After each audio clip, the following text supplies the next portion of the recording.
Hello dear friends, मैं doctor Abha Gupta, associate professor home science, government Meera girls college Udaipur आज चर्चा करूंगी सामुदायिक विकास कार्यकर्ता की भूमिका या रोल ऑफ कम्युनिटी वर्कर। हम सामुदायिक विकास कार्यकर्ता के बारे में पहले भी चर्चा कर चुके हैं।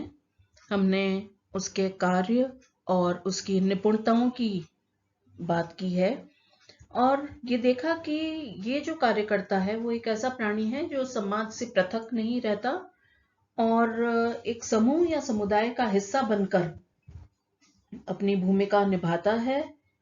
वहां के लोगों के साथ रहकर उनकी दैनिक क्रिया प्रतिक्रिया का अनुभव करता है।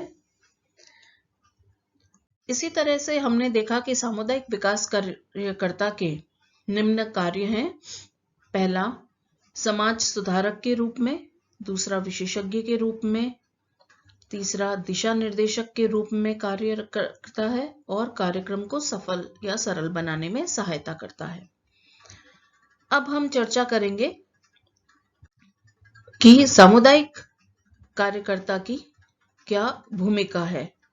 उसको कुछ तत्व प्रभावित भी करते हैं, जैसे सदस्यों का सामाजिक और सांस्कृतिक स्तर, सदस्यों की रुचि और योग्यता और सीमा, कार्यकर्ता की अपनी निपुणता और दक्षता, कार्यकर्ता के सदस्यों को सहायता प्रदान करने की इच्छा, समुदाय का उद्देश्य, समुदाय की विशेषताएं, सामुदायिक कल्याण कार्य के लिए जिम्मेदार विभिन्न सरकारी और गैर सरकारी जो संस्थाएं हैं उनका ज्ञान और व्यक्तियों को समस्या से निपटने का अनुभव। तो ये कई चीजें हैं जो कि एक सामुदायिक संगठन कार्यकर्ता की भूमिका को प्रभावित करते हैं। अब हम चर्चा कर लेते हैं कि सामुदायिक कार्यकर्ता की क्या भूमिका है। सबसे पहला, एक मार्गदर्शक के रूप में। सामुदायिक कार्यकर्ता समाज परिवर्तन का दिशा निर्देशक होता है और इस प्रकार वह मार्गदर्शक के रूप में निम्न कार्य करता है। सर्वप्रथम, सामुदायिक लक्ष्य निर्धारण एवं लक्ष्य प्राप्ति के साधनों को खोजने में सहायता करना। दूसरा, लोगों को साथ रखने के लिए कदम उठाना। इसके लिए सामान्यतः ये देखा जाता है कि विकासशील देशों में सामुदायिक सदस्य अपने परंपरागत रीति रिवाजों में अटल विश्वास रखने के कारण आसानी से परिवर्तन को स्वीकार नहीं करते हैं। अतः कार्यकर्ता को एक मार्गदर्शक के रूप में सामुदायिक सदस्यों द्वारा अपनाए गए परंपरागत, कई बार पिछड़े रास्तों की कमियों को महसूस कराते हुए उनके स्थान पर उपयोगी रास्तों को पहचानने तथा उनकी पूर्ति के लिए सहायता करनी होती है। तीसरा, समुदाय की वर्तमान स्थितियों में वहां पे पूर्ण वस्तुनिष्ठापूर्ण व्यवहार करना। कार्य के प्रारंभिक काल में कार्यकर्ता अपने उद्देश्यों को ही ध्यान में रखकर कार्य नहीं करता, बल्कि सदस्यों की वर्तमान स्थिति को भी बिना किसी शिकायत और प्रशंसा के स्वीकार करता है। तो यह बहुत आवश्यक है कि सदस्यों के विचारों और भावनाओं का अध्ययन करने के पश्चात आवश्यकतानुसार अच्छी बातों की प्रशंसा और जो बुरी व्यवस्था है उनमें आवश्यक परिवर्तन की आवश्यकता पर बल देते हुए वह सदस्यों को लक्ष्य प्राप्ति के लिए प्रोत्साहित करे। चौथा, संपूर्ण समुदाय के साथ सहायक होकर के चले। पांचवा, भूमिका की स्वीकृति एवं सुविधाजनक जो है बना करके उसे, अर्थात व्यावहारिक ज्ञान और अनुभव से कार्यकर्ता सदस्यों से स्वीकृति प्राप्त कर उनसे व्यावसायिक संबंध स्थापित करता है। इसीलिए विभिन्न परिस्थितियों में सदस्यगण एवं स्वयं सामुदायिक संगठनकर्ता से उनके विचार जो है वो लोग जानना चाहते हैं। कार्यकर्ता अपने विचार एवं ज्ञान से सदस्यों को न केवल निर्देशित करता है बल्कि उनमें स्वयं निर्णय लेने की जो योग्यता है उसका भी विकास करता है। इसी प्रकार दूसरा जो उसकी भूमिका है एक सामर्थ्य दाता के रूप में। सामुदायिक संगठनकर्ता का कार्य न केवल एक मार्गदर्शक के रूप में सदस्यों के रास्तों को बाधा मुक्त करना है, अपितु एक व्यावसायिक कार्यकर्ता होने के कारण उसे सदस्यों में अपनी समस्याओं, आवश्यकताओं को जानने और उनसे मुकाबला करने की योग्यता का निर्माण भी करना होता है।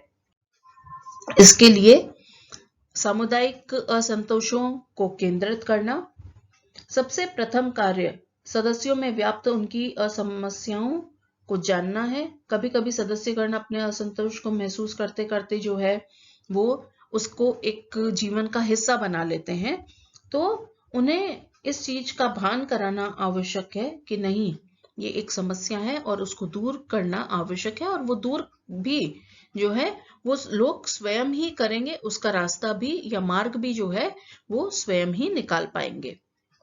दूसरा, संगठन को समय समय पर प्रोत्साहित करते रहना, क्योंकि जब हम समूह की, समुदाय की बात करते हैं तो वहां पे भिन्न भिन्न प्रकार के चाहे वो रीति रिवाज हैं, धर्म है, लिंग है, उम्र है, तो वहां पे विभिन्नता लिए हुए लोग होते हैं और उनमें कई बार मनमुटाव भी हो जाता है, वैचारिक मतभेद भी आ जाते हैं, तो उसको दूर करते हुए एक संगठन की भावना को प्रोत्साहित करना आवश्यक है।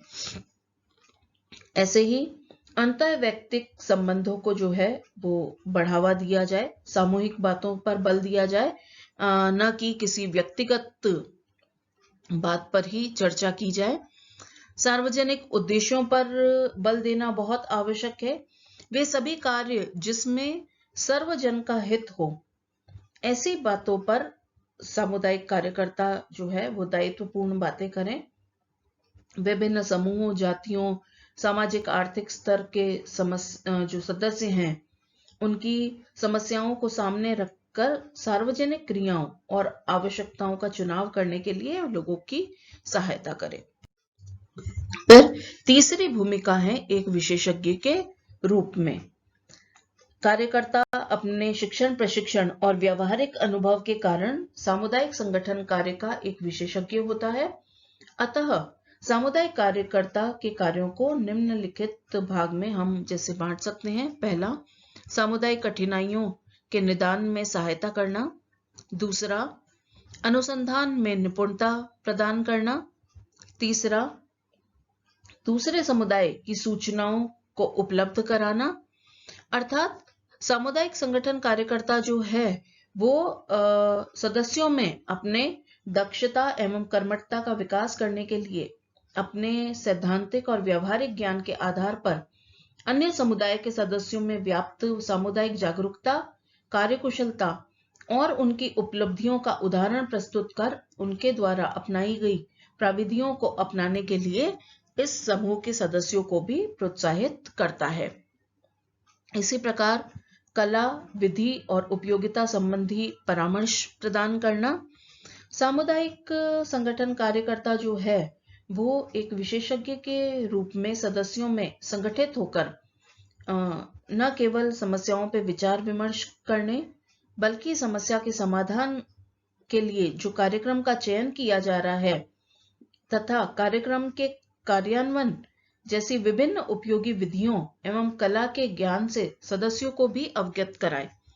ऐसा नहीं है कि सारे कार्य उनके लिए वो स्वयं ही करे, परंतु इस कला को, इस दक्षता को वो समुदाय के सदस्यों में भी पनपाए, उनमें भी जो है इस तरीके की दक्षता का वर्धन करे। इसी प्रकार से है मूल्यांकन करना। कार्यकर्ता अपने ज्ञान और कौशल के आधार पर लिए गए सामूहिक निर्णयों और संचालित कार्यक्रमों का मूल्यांकन करता है। मूल्यांकन से प्राप्त निष्कर्षों से सदस्यों को अवगत कराता है और कार्यक्रम पर पुनर्विचार और परिवर्तन की आवश्यकता पर बल देता है। तो यहाँ पे मूल्यांकन जो है वो बहुत आवश्यक है, क्योंकि इसी के आधार पर आगे की आने वाली भावी योजनाएं जो हैं वो भी बनाई जाएंगी। फिर उसकी भूमिका है एक चिकित्सक के रूप में।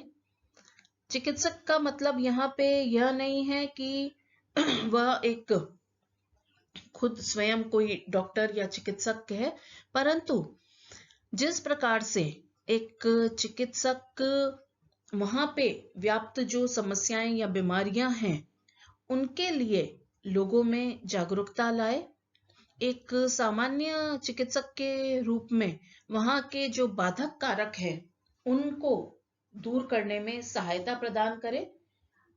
चिकित्सक की बजाय जो है हम इसे एक रेमेडियल वर्कर भी कह सकते हैं, ताकि उनको उन समस्याओं से निजात दिलाने वाला वह व्यक्ति होता है।